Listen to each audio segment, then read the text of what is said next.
सुनसान खेतों, कच्ची पगडंडियों और मिट्टी की खुशबू से भरे एक छोटे से भारतीय गांव में एक अत्यंत निर्धन परिवार रहता था।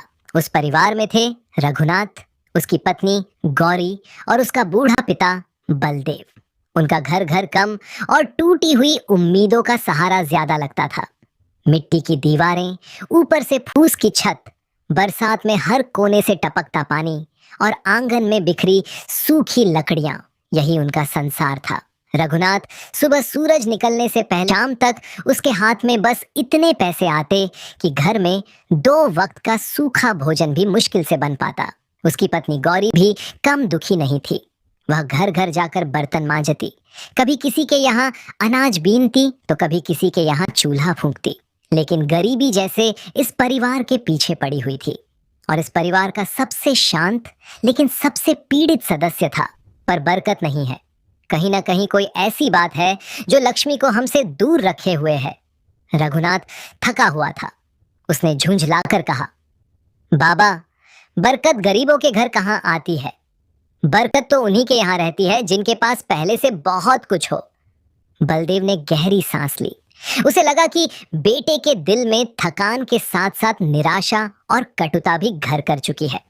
पर असली बात यह थी कि यह परिवार अनजाने में रोज कुछ ऐसी गलतियां कर रहा था जिनसे माता लक्ष्मी उनसे अप्रसन्न रहती थी। पहली गलती घर की अस्वच्छता और अस्त व्यस्तता। उनके घर में गरीबी थी, यह अलग बात थी, लेकिन गरीबी के साथ साथ घर में लापरवाही भी आ गई थी। आंगन में झाड़ू कभी समय पर नहीं लगती थी। रसोई के पास झूठे बर्तन कई कई घंटों तक पड़े रहते। रात में चूल्हा बुझने की, वहां लक्ष्मी का स्थायी वास नहीं होता। दूसरी गलती, भोजन का अपमान। कई बार ऐसा होता कि घर में थोड़ा बहुत जो भोजन बनता वह क्रोध और शिकायतों के बीच बनता।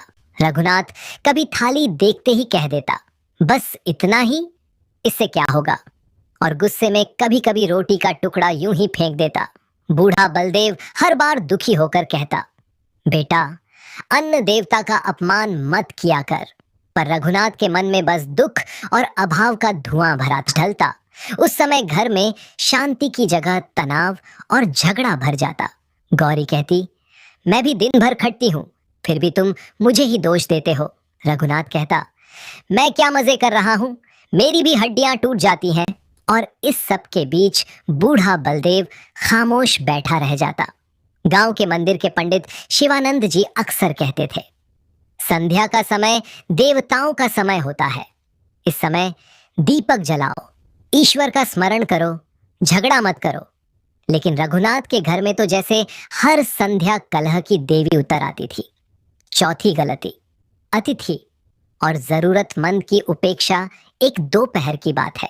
एक बूढ़ी औरत जिसके कपड़े मैले थे और चेहरा थकान से भरा था, उनके दरवाजे पर आकर बोली, बेटी, थोड़ा पानी मिल जाएगा।